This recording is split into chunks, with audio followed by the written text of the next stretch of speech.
Hi, where are you watching from? Drop your city and country in the comments.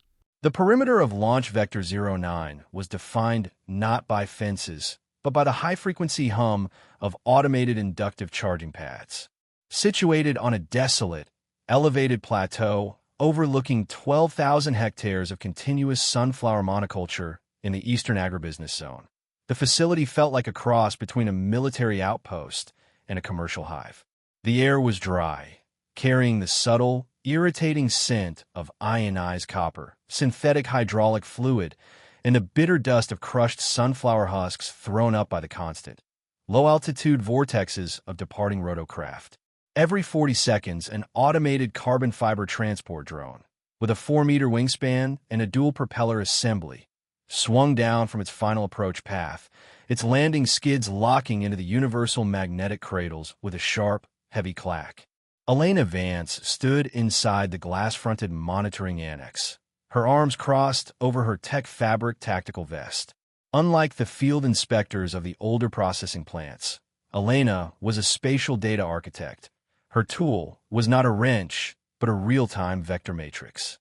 She was 34, highly analytical, and had spent the last 3 years optimizing the autonomous flight corridors for the regional distribution network.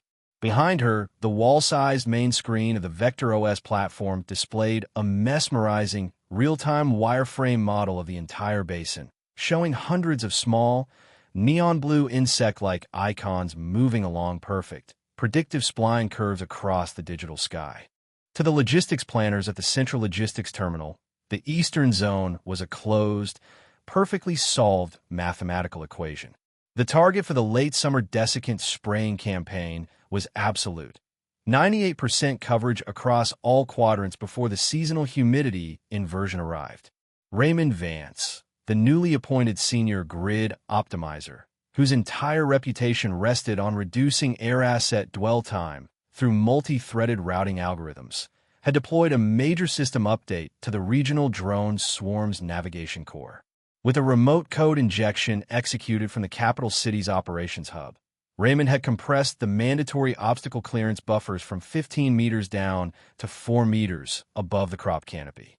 His centralized efficiency dashboard immediately flashed an elite, vibrant indigo, displaying a projected 24% reduction in chemical reload cycles and a record-shattering area coverage metric. Elena, however, was watching a different indicator on her localized hardware terminal, a raw, unbuffered microwave radar return stream from the sector's primary telemetry tower. The raw phase shift data was showing a strange, jagged distortion pattern directly along the boundary line of Sector 4.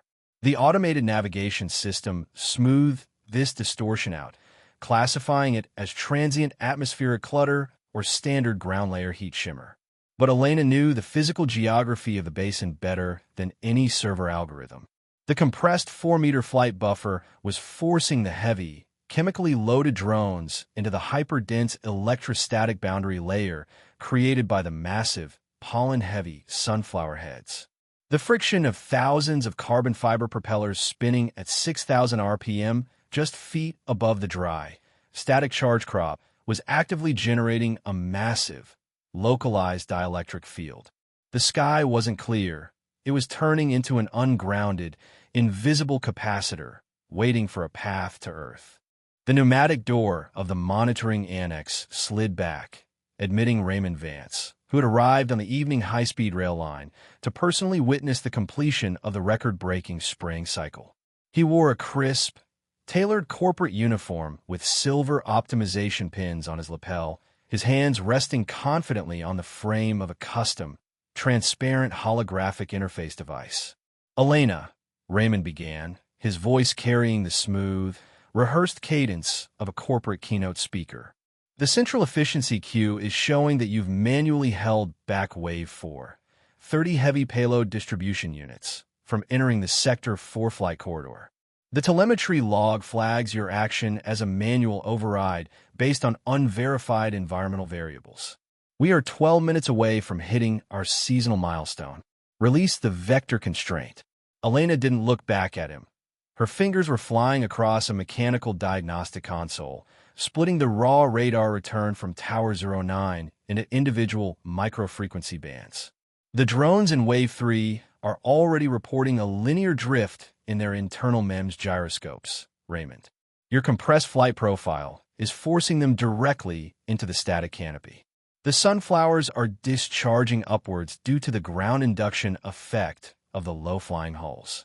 The air between the crop and the carbon fiber rotors isn't acting as an insulator anymore. It's ionizing. If Wave 4 enters that specific corridor with the current payload density, the localized potential difference will bridge the gap to the airframes. You won't just lose the telemetry link, you'll fry the internal flight control buses. Raymond let out a short, sharp chuckle, waving his hand to dismiss her display. Look at the vector cloud. V7 simulation matrix, Elena. We ran a 500 variant cloud simulation using historical weather data, air density metrics, and rotor wash dynamics. The safety margin against atmospheric discharge is rated at a stable 2.4 index. The software automatically compensates for localized surface impedance through real-time telemetry adjustments. What you're seeing on that old radar terminal is a ghost, a simple harmonic reflection from the high-mineral soil structure of Sector 4. This corporation didn't transition to autonomous vector logistics to have its prime-time deployment halted by traditionalist paranoia about static electricity. Raymond stepped forward, his eyes narrowing as he tapped a command sequence directly into his master interface tool. Let's keep our objectives aligned, Elena. Your position as spatial director is subject to an annual performance audit next month. If Wave 4 isn't cleared for launch within 2 minutes, I will log this as a critical breach of corporate protocol. I'll revoke your administrative access keys before midnight, terminate your housing stipend in the tech district, and flag your profile in the regional employment registry as high-risk legacy deadweight. You'll be tracking manual delivery trucks in the outer industrial barrens by next week. Clear the line, or I will bypass your console entirely. The confrontation didn't wait for an executive board meeting or a formal corporate review. It erupted exactly 47 seconds after Raymond bypassed Elena's terminal and forced the launch command directly through the regional cloud core. Wave 4 had taken off from the induction pads in a flawless, geometric echelon formation, their twin propeller assemblies cutting through the twilight air with a synchronized, high-pitched scream that shook the glass windows of the annex. Elena didn't argue. She manually switched her main console from the stylized Vector OS wireframe display to a raw, unedited optical feed from a high-speed thermal tracking camera mounted on Tower 09. On Raymond's beautiful holographic screen, the 30 blue drone icons were moving smoothly along their pre-calculated trajectories, entering Sector 4 with textbook precision. Watch the thermal gradient on the rotor tips of Unit 04, Elena said, her voice completely flat, drained of any emotion. Through the lens of the long-range thermal camera, the image was terrifying. The tips of the spinning carbon fiber propellers were no longer dark. They were glowing with a bright, incandescent white-hot violet. The invisible static field of the sunflower canopy had finally found its conductor.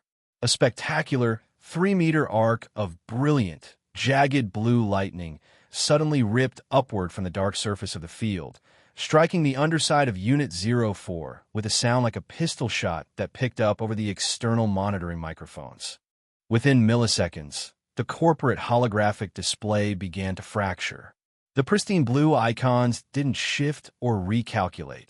They instantly turned a violent, flashing crimson as a chain reaction of high-voltage dielectric breakdowns swept through the entire formation. The ionized air curtain acted as a conductor card, carrying the electrical discharge from one drone to the next along the tight, optimized 4-meter echelon formation. It's just a localized telemetry drop.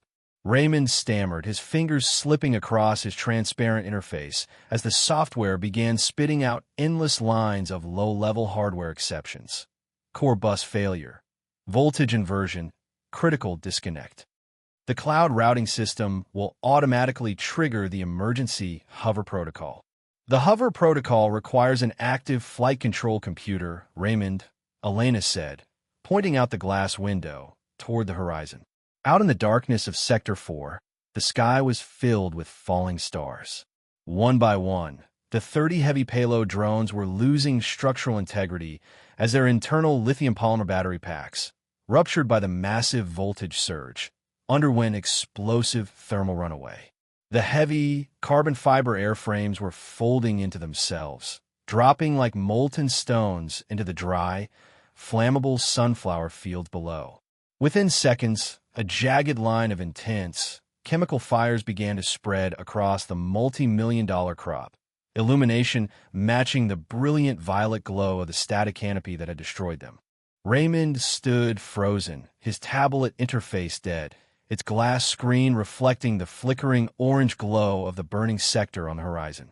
The vector cloud system was completely unresponsive, paralyzed by the sudden cascade of unresolvable error loops that were now propagating backward through the regional data network, threatening to shut down launch vectors across 3 neighboring sectors. We have to send the emergency manual override signals via the satellite uplink, Raymond whispered, his face completely pale under the emergency lights of the annex. The automated recovery subroutines aren't responding to the master key. The satellite link is down because the primary transceiver on Tower 09 was fried when the static arc grounded out through the main telemetry array, Elena said calmly. She reached beneath her metal diagnostic console and pulled out a heavy yellow case that had been bolted to the structural steel of the floor.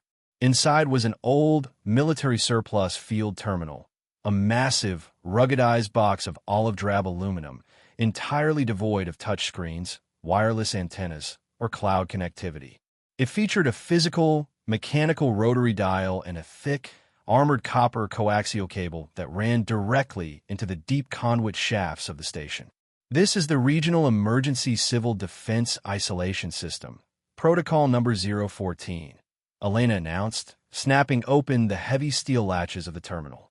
When your optimization team rewrote the infrastructure code for the agribusiness zone, they omitted the hardwired analog telemetry lines from the database because they couldn't be indexed or monitored via the cloud API. You call them dead copper paths. Elena plugged a heavy, brass-tipped patch cable into the manual console, her movements precise and deliberate. But under federal civil defense statutes from the pre-automation era, these hardwired lines bypass every cloud layer, every SCADA server, and every firmware restrictions. They connect directly to the emergency chemical nitrogen, fire suppression, flooding valves buried at the base of every telemetry tower. She looked directly into Raymond's eyes as she placed her hand on a massive, physical red T-bar handle inside the yellow box. Section 4, Paragraph 12 states that in the event of an uncontainable automated system failure that threatens the regional logistical infrastructure, the local spatial director holds exclusive, non-negotiable authority to execute a hardwire mechanical isolation. I am pulling the handle, Raymond. I am shutting down the high-voltage inductive grid for the entire eastern zone. The drones are grounded. The automated supply lines are frozen. And because this disaster was caused by a documented, unverified remote configuration push that bypassed localized physical warnings, your entire optimization division is legally suspended from network access, pending a full forensic inquiry by the National Transportation and Logistics Safety Board. She threw the heavy T-bar downward. Deep within the earth beneath the plateau, a massive, mechanical clunk signified the separation of the main high-voltage contactors. The blue lights on the inductive pads outside died instantly, plunging the launch vector into a quiet, natural darkness. 6 months later, the high-tech administrative offices at the Capitol Terminal had been cleared of their sleek holographic interfaces. Apex Vector Logistics, facing billions of dollars in structural damage claims from landowners whose crops had been incinerated by the exploding drone wave, had filed for a rapid liquidation bankruptcy. The federal forensic inquiry triggered by Elena's hardwired override had exposed systematic, long-term manipulation of simulation variance data within the optimization division, resulting in criminal indictments for corporate negligence and the total revocation of the company's autonomous operating licenses. The Eastern Agribusiness Zone was no longer an automated high-velocity corridor. It was a restricted, manual flight control sector. The sky was quiet, the neon blue wireframes replaced by old-fashioned radar returns that required real human eyes to interpret and manage. Elena Vance stood on the gravel launch pad of Vector 09, the air now entirely free of the toxic smell of ionized copper and scorched starch. She wore her tactical vest, but it now carried a silver and black insignia identifying her as the Chief Regional Spatial Trustee for the Federal Logistics Recovery Bureau. The position came with absolute operational veto power, an unappealable statutory authority, and a permanent tenure that no corporate optimization metric could ever touch. A man walked slowly up the concrete ramp from the access road, his safety boots worn down and his corporate uniform replaced by a faded, generic blue industrial jumpsuit.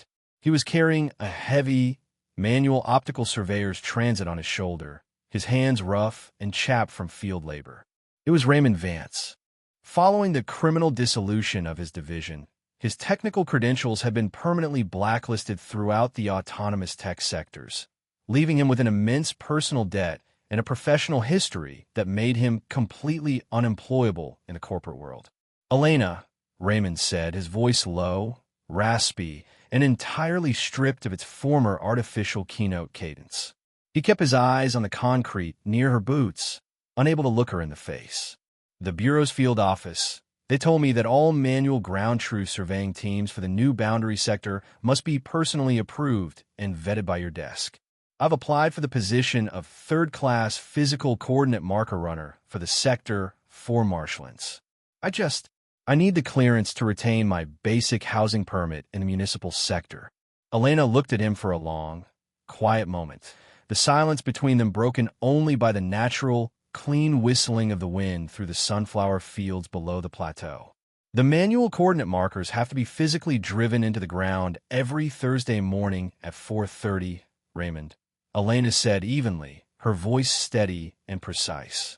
"No GPS, SQNSS, no automated cloud tracking, no digital das guardas. If your physical alignment is off by even half a degree, a manual delivery truck could cross into a blind drainage ditch in the dark. You report to the equipment locker on Monday morning. You'll be issued a manual compass, an iron sledgehammer, and a leather logbook. If you can learn to read the physical shape of the Earth without needing an optimization algorithm to tell you where to stand, you might actually turn into a real spatial architect someday." Raymond nodded quickly, a look of profound, desperate relief washing over his face. "Thank you, Elena. I'll be there. For 30 sharp." The critical error of the modern digital optimizer is the belief that because an ecosystem can be modeled in a multi-threaded cloud simulation, the physical laws governing that space become flexible. A software interface can be programmed to display whatever reality its creators need to satisfy a performance metric.